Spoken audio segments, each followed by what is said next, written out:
How to customize lock screen in Depth Effect on iPhone. Hey everyone, welcome back. In this video, I will show you how can you customize your locker screen with Depth Effect on iPhone. So let's dive in this process. First, open settings on your iPhone. After you open settings, from there, simply you'll have to scroll down and tap on wallpaper. Now from here, simply tap on add new wallpaper. From here, you'll have to add any picture from your gallery.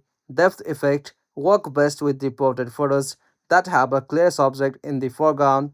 Simply you'll have to tap on photos at the top left.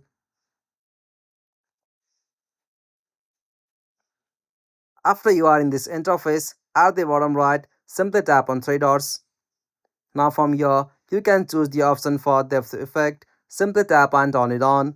After that, simply tap on done at the top right. And that's it. This is the easiest way to turn on or enable depth effect wallpaper lock screen on your iPhone. If you found this video helpful, please make sure to like and subscribe for more iPhone tutorial like this. Thanks for watching. Have a good day.